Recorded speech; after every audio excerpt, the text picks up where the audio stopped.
When shopping turns into a nightmare, 7 real-life retail horror stories you won't believe. Imagine strolling through your local retail store, thinking you're just running a quick errand. It's only to suddenly be caught in a terrifying situation that no one ever expects. From strange phone calls to eerie encounters with creepy customers, these 7 disturbing retail incidents will make you think twice before walking into any store again. Ever wondered what goes on behind the scenes at your favorite shopping spots? Well, get ready for shocking, spine-chilling stories of real people who had their worlds turned upside down in the most unexpected and disturbing ways. Stay with us. This is one retail trip you won't want to miss. 1. The Uber ride that turned dangerous. It was a warm June night in 2018, and I had just spent the evening out with my friends in Portland, Oregon. We were at a bar, enjoying the music, dancing, and a few drinks. And by midnight, the alcohol had taken its toll, and I was feeling more than a little tipsy. I wasn't proud of it, but I had made the mistake of drinking on an empty stomach. I didn't think it would be a big deal at the time, but it definitely was. As the night came to an end, I was way too drunk to walk home. So my friends ordered me an Uber. I vaguely remember them helping me into the car and telling me to get home safe. But I was so out of it, I barely even registered the details. My phone was completely dead, so I couldn't contact anyone, and I wasn't sure how long the ride would take. I think I was just trying to make it home without any more problems. As I sat in the back seat, I didn't pay much attention to the driver at first, but then he spoke. He asked me how my night had gone, and if I smoked. I was tired and in no mood for small talk, but I just nodded and mumbled that I smoked sometimes. I was so drunk that I didn't really care much about what he was saying. But then, he offered me a joint. This was the first time that a little voice in my head told me something was wrong. My heart skipped a beat. I wasn't sure what to say.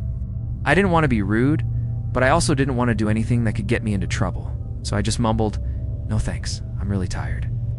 But he kept pushing, saying it was a special kind of weed that would help me sleep.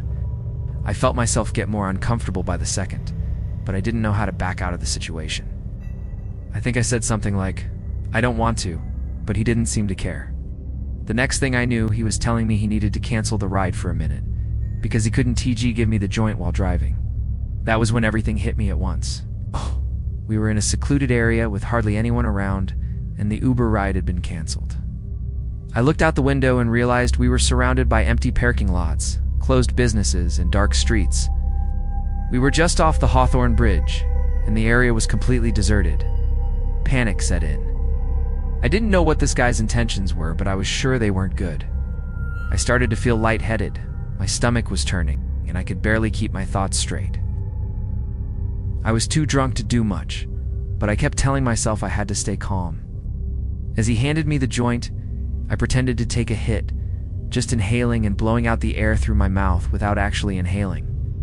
The whole time I was fixated on the fact that I had nothing to defend myself.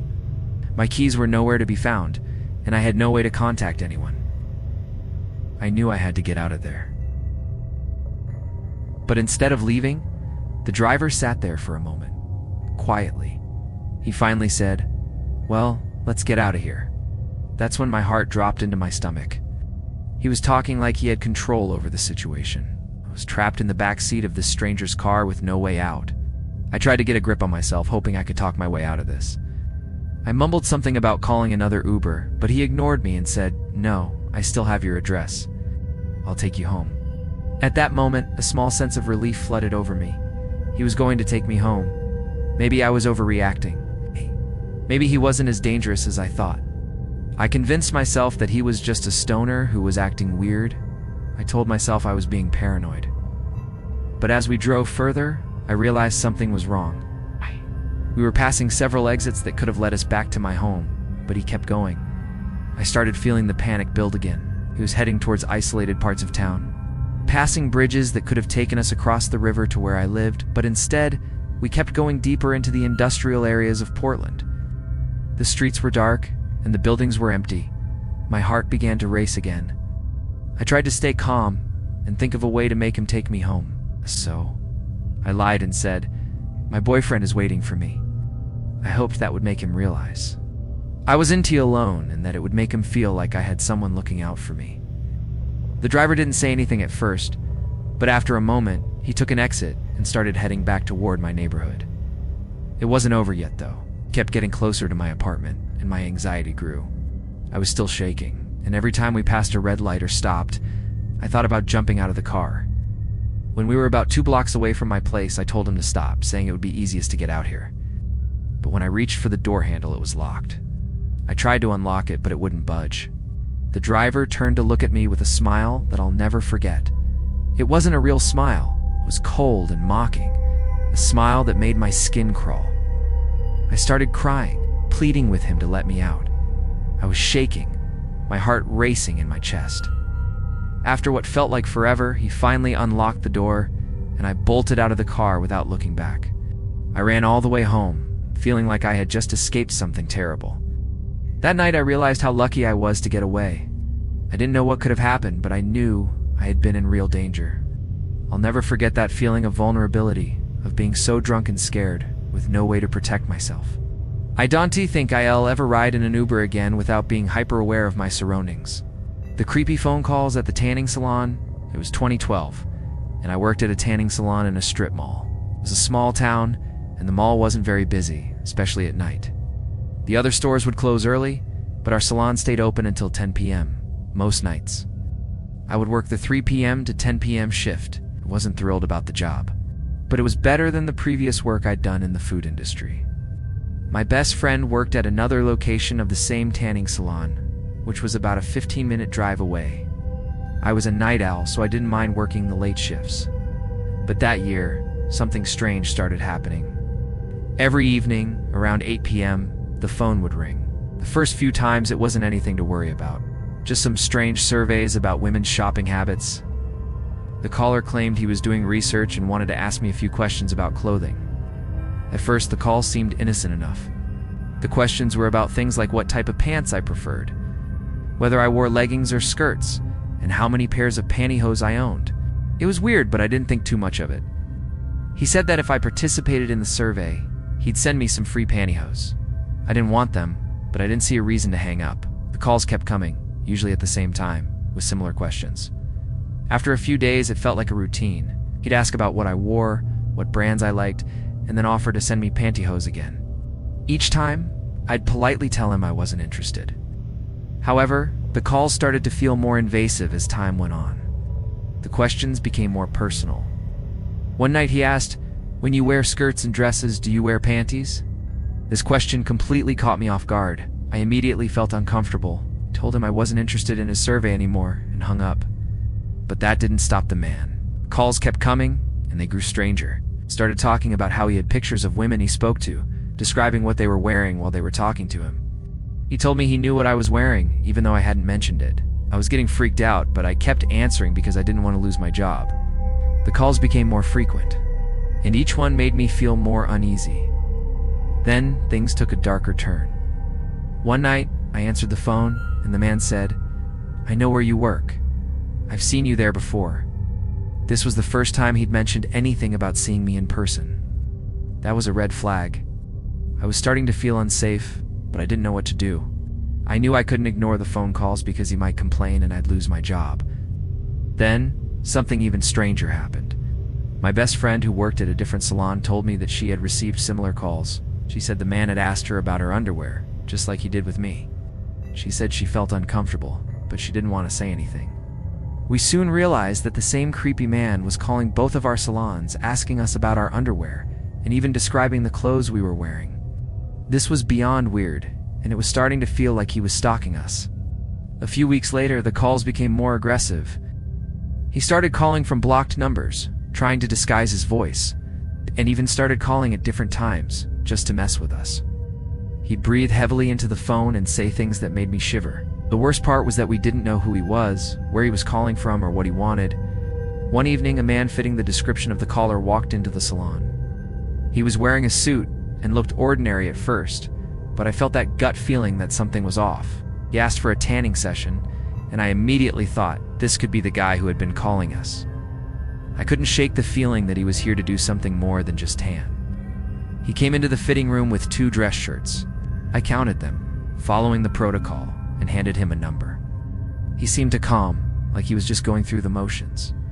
I was on high alert. but I didn't want to make a scene. He left the fitting room without making much conversation, but something in the air felt wrong. As I was cleaning up, I noticed he was still there, lingering in the fitting room. I went to check on him, but the room was empty. The bed had been untouched, and there was no sign he had used it. I began to panic. My intuition was telling me something wasn't right. I immediately called my best friend, asking her to come over to the salon as quickly as possible. Just then, I heard the back door slam. He was hiding somewhere, and it looked like he had been waiting for an opportunity. Thankfully, my friend arrived quickly, and we started checking the rooms one by one. When we got to the last one, the door to the back alley slammed shut. The man had escaped, but he had been hiding in one of the rooms, watching us the whole time. I was terrified and thankful my friend had come to help. The situation could have turned much worse if she hadn't been there. To this day, I have no idea what that man's intentions were, but I'm grateful nothing happened. I've never been so scared in my life. I learned a valuable lesson that night. Always trust your instincts, and don't ignore your gut feeling. I also realized that working in a public space, especially alone, comes with its risks. From then on, I always made sure to never be alone at work, and I always kept my phone close. I never let my guard down again. The stalker at the Petco parking lot. It was a regular evening in 2012. When my mom and I got back from a long day of visiting family. We were both tired and ready to head home.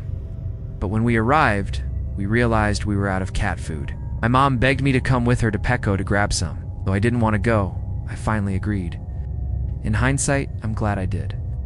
Because if I hadn't, I'm not sure my mom would have made it home safe. Petco wasn't far from where we lived, and the parking lot wasn't crowded at all. We parked a few rows away from the entrance, and I noticed there was only one other car parked nearby. At first, everything seemed normal. My mom told me she'd be quick, and she walked into the store, leaving me in the car.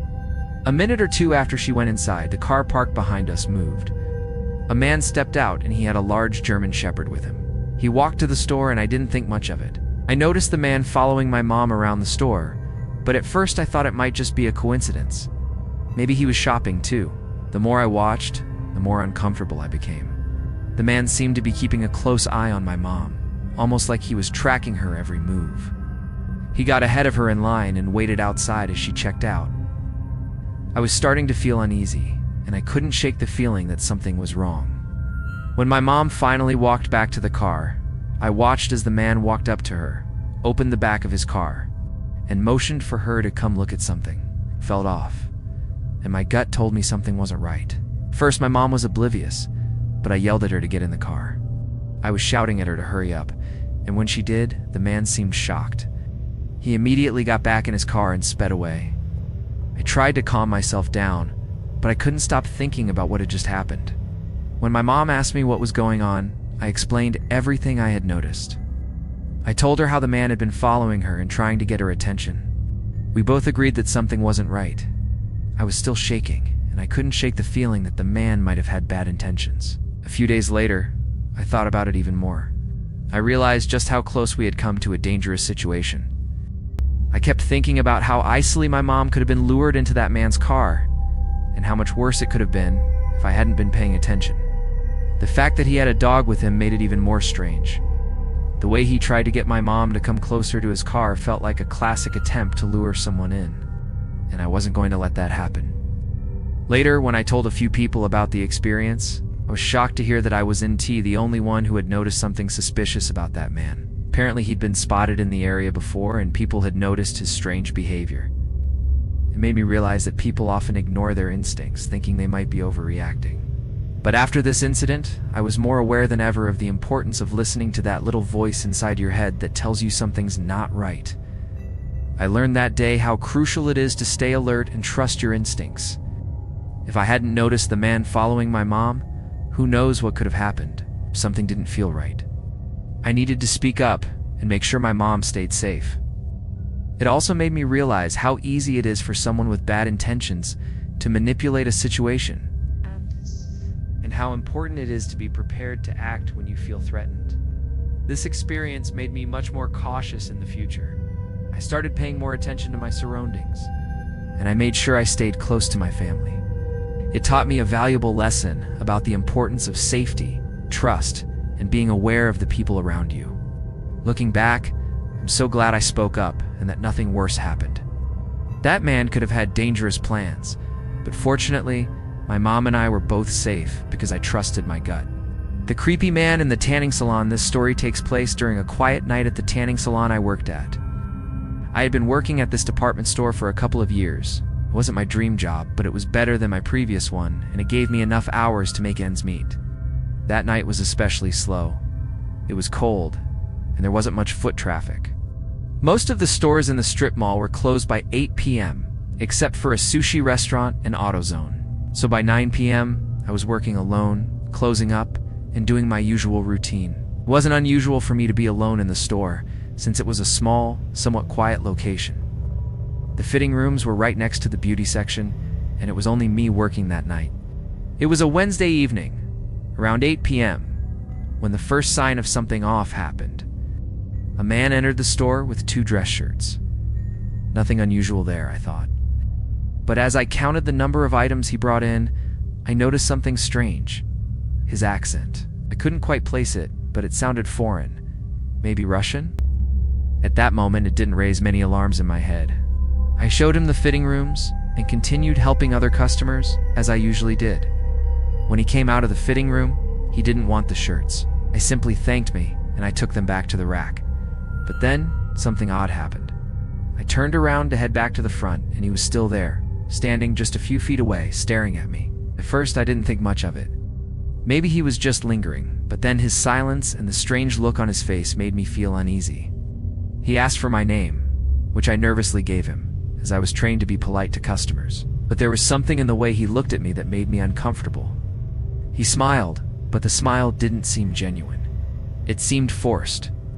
And then as I turned back to organize the desk at the fitting room entrance, he asked me if I wanted to go out with him. The question caught me off guard. I was too confused to say anything at first. It felt like a harmless offhand comment, but then he said, "I'll be waiting for you at 9:30 outside the store." I tried to brush it off by saying that I had to get home, but he didn't seem to care. He kept insisting, telling me he had a nice apartment, and even mentioned having a cute dog. The whole situation was becoming more unsettling. I was getting scared, but didn't know how to handle it. I tried to laugh it off and politely decline. But then, he placed his hand on my shoulder. That's when everything hit me. I felt trapped. I had no idea what he was planning or what he wanted. In a panic, I quickly grabbed the phone on the desk and called my friend, hoping she'd answer. When she did, I quickly explained what was happening. As I spoke to her, the man stayed close to me, still insisting that he would be waiting for me outside. The feeling of fear continued to build up inside me. What if he wasn't just harmless? What if he had bad intentions? Luckily, my manager picked up the phone and with a calm but firm voice, told me to report the situation to the store's security. As I did, I felt the dread in my stomach grow. The man was still circling the store. He hadn't left. I kept my eyes on the door, and as I did, I saw him standing by the back exit, still looking at me. When my friend arrived at the store to check on me, I explained everything, and together we walked through the store, looking for him. As we reached the back door, we heard the sound of the door slamming. We quickly locked it, and the situation seemed to calm down. But that's when I realized the man had likely been hiding somewhere in the store. And when he realized we were onto him, he made his move to leave. I couldn't help but wonder about his intentions. What was he planning to do if I had walked outside that night alone? Maybe he was harmless, but that didn't mean I was willing to take that risk. His behavior was enough to make me realize how vulnerable we can all be when we didn't take the necessary precautions to stay safe. Later, as I reflected on the situation, I felt immense gratitude for the safety measures that were in place at the store, and for the quick response of my friend and manager. If they hadn't been there, I have no idea what might have happened. I still think about that night, and the way I felt when he placed his hand on my shoulder.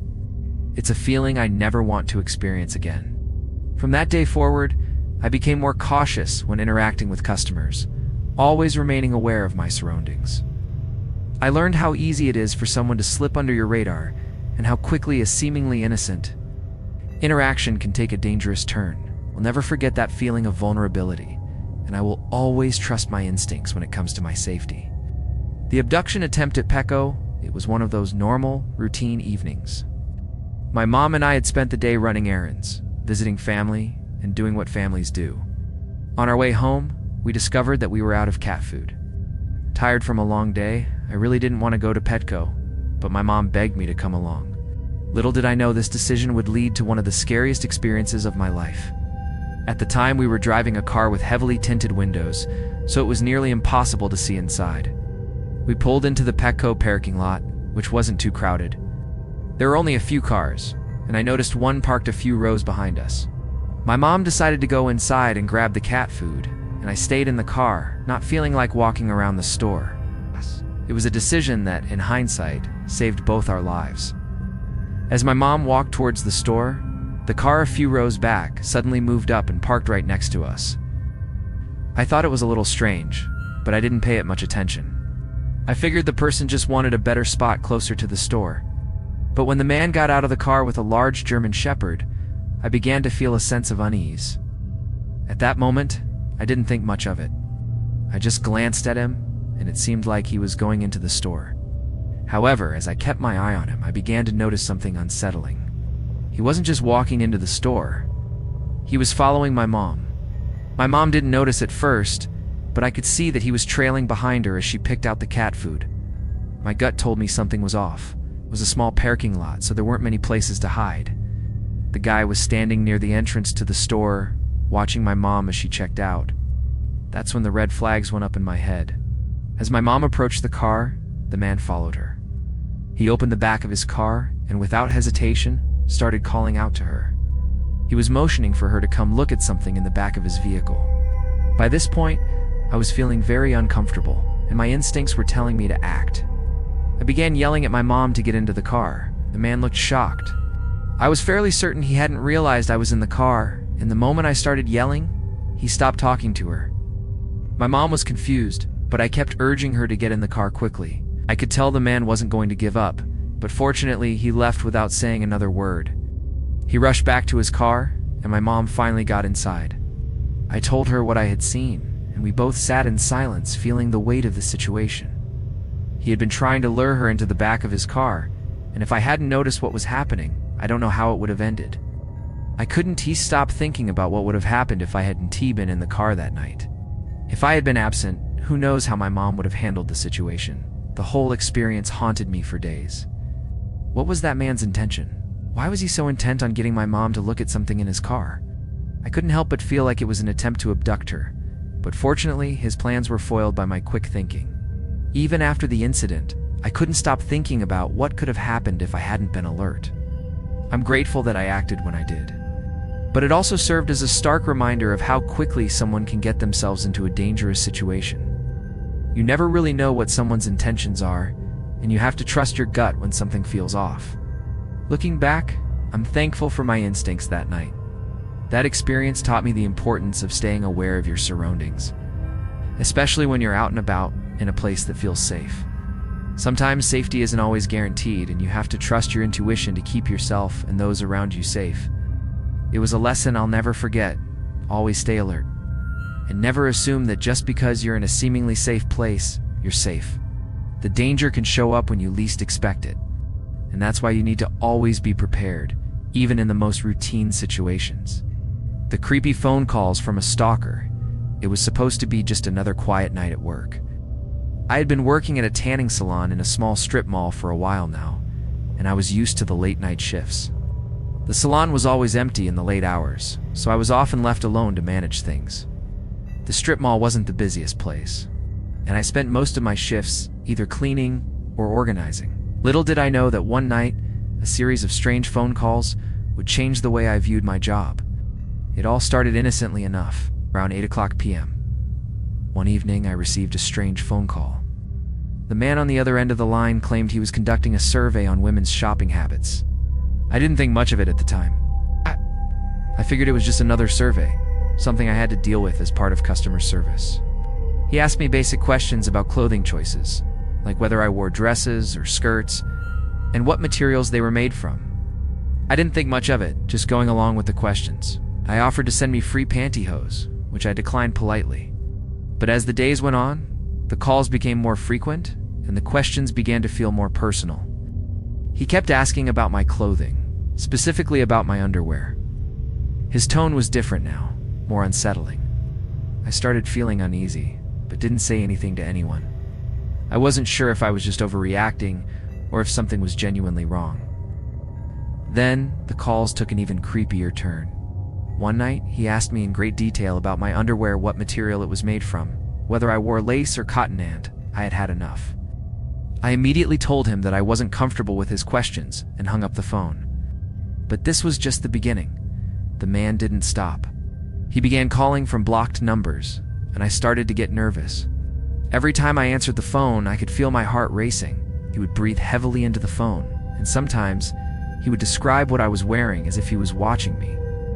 The situation got worse, and I started to feel genuinely afraid. I wasn't sure who this person was or what they wanted from me, but it was clear they weren't going to stop. I confided in my best friend, who worked at another tanning salon in a different part of town. It turned out she had been getting similar calls from the same man. He had been calling her salon too, asking about the women working there and making creepy comments. At this point, we both realized that something was wrong. The man was targeting women at tanning salons, making them uncomfortable with his calls and behavior. It felt like he was watching us, stalking us, and that thought sent chills down my spine. The phone calls weren't the only unsettling part. I started noticing strange things at work. One night, a man came into the salon to tan, and I immediately felt uncomfortable. He was older, dressed too nicely for a simple tanning session, and his behavior felt off. He didn't seem interested in the tan he was supposed to be getting. Instead, he lingered, staring at me in a way that sent alarm bells ringing in my head. He asked for a basic tanning bed, which was another red flag. Why would he come in at such a late hour for just 5 minutes? I quickly contacted my friend, who worked nearby, and she agreed to come over and stay with me until my shift ended. I was so uncomfortable that I asked her to meet me at the salon and stay close by. The man finished his tanning session and left the room, but I couldn't shake the feeling that something was wrong. As I went to check on him, I realized the room was completely untouched. He hadn't used the tanning bed at all. I called my friend, panic creeping into my voice. I knew something was off, and I needed someone there with me. We began searching the salon, checking all the rooms one by one, but as we reached the back, I heard the back door slam shut. The man had been hiding in one of the rooms, waiting for an opportunity. As soon as he realized we were onto him, he bolted. We quickly locked the door and called security. The next few days were a blur of anxiety. I couldn't stop thinking about the man who had been watching us, making creepy phone calls, and now hiding in the back of the salon. I still don't know what his true intentions were, but I am thankful that my friend was there to help me. If she hadn't shown up when she did, I'm not sure what would have happened. The entire experience left me shaken, and I became hyper-aware of my surroundings after that night. It's important to trust your instincts, even when something doesn't seem completely off. The man's behavior was a warning sign, and I'm grateful that I took the situation seriously. It's a reminder that sometimes people can seem harmless at first, but you should always be cautious and take action when things feel wrong. It's better to be safe than sorry. The tanning salon encounter, it was late one night when things took a terrifying turn at work. I had been working alone at a tanning salon in a strip mall, a place that had become familiar to me over the years. The town I worked in was small, and the mall itself was quiet. On most nights, the few customers who came in were harmless. But on this particular night, everything changed. The salon I worked at wasn't the busiest place. The few people who came in usually just wanted a quick tan and would leave. But tonight was different. It was near closing time, and the only customer left was a man who had walked in just before the last hour of my shift. He was older than most customers, dressed sharply in a suit, but his demeanor was strange. He didn't seem like someone who was just there to tan. He didn't even seem to be interested in the tanning process at all. When he came in, I greeted him as usual, and he handed me a few dress shirts. I was still focused on doing my job and checking him in, but something was off about him. He looked at me strangely, almost as if he was studying me rather than thinking about his tan. I didn't think much of it at the time, but I did feel a little uneasy. His heavy accent made him stand out, and I couldn't quite place it. He seemed to linger, asking questions that didn't seem to make sense. When I gave him his number to enter the tanning room, I thought he would go in, do his thing, and leave. But he didn't. Instead, he stood there staring at me. I tried to keep my composure and continue working, but it became harder to ignore the feeling that something was very wrong. I couldn't shake the feeling that he was watching me closely, waiting for the right moment to strike. About 5 minutes later, he came out of the tanning room and handed me the dress shirts, which was strange since he hadn't used the bed. He didn't want anything. When I turned to go back to the front, I noticed he was still standing there. It felt like he was waiting for something, but I couldn't figure out what it was. I tried to remain calm. I greeted the next customer and distracted myself by organizing the desk, but it was hard to concentrate with the feeling that I was being watched. I noticed the man was still there, standing motionless in the same spot, not moving, and just staring at me. His silence made me uncomfortable, and I started to get that deep, unsettling feeling in my gut. Then, he asked me for my name. I was already feeling uneasy, so I just repeated it, thinking it was just another harmless customer interaction. But his gaze didn't leave me. He didn't respond, and I couldn't figure out why he was still standing there. Something inside me told me that he wasn't just here for a tan, wasn't just here for a simple customer service interaction. Finally, I asked him if there was anything else I could help him with, trying to move things along, but he didn't answer immediately. Instead, he just smiled an uncomfortable, unsettling smile that didn't reach his eyes. It was as if he was enjoying this moment, watching me squirm. That smile sent chills down my spine. I felt like I was trapped, unable to leave or do anything about it. I tried to stay calm, but then he said something that shook me to my core. "I'll be waiting for you outside at 9:30. I want to take you out." This statement was a complete shock. How did he know what time I would be leaving? I quickly realized that he had been watching me, waiting for the right moment to make his move. I politely declined, telling him I had to get home, but he didn't seem to accept my refusal. He repeated that he would be waiting for me outside. As he made his way closer, his hand brushed against my shoulder, and I froze. The fear and anxiety gripped me like never before. I had no idea what his intentions were, but everything about this situation felt off. I quickly excused myself. Pretending to use the phone to call my coworker for help, I paged my friend, hoping for some support. But as I was on the phone, I could hear him standing right next to me. I told my coworker to come quickly, and thankfully she arrived soon after, bringing a sense of safety with her. We walked around the salon together, checking the rooms to make sure everything was in order. The moment we got to the last room, we heard the back door slam. The man had been hiding in one of the rooms, watching and waiting for his opportunity. But once he realized that we were looking for him, he fled. My coworker and I quickly locked the door and made sure the area was secure. Afterward, I couldn't help but feel violated, like I had narrowly escaped something dangerous. I didn't know what this man's intentions were, but I knew it wasn't good. The entire experience left me shaken, and I learned to be more cautious at work. It was a reminder that even in what seemed like a safe, everyday situation, things could quickly turn dark and dangerous. The event made me realize how important it is to always trust your instincts and take immediate action. When something doesn't feel right, it also made me grateful for the friends and coworkers who had supported me during that frightening night. I will never forget the fear and relief I felt that night, and I will always be more vigilant about my safety.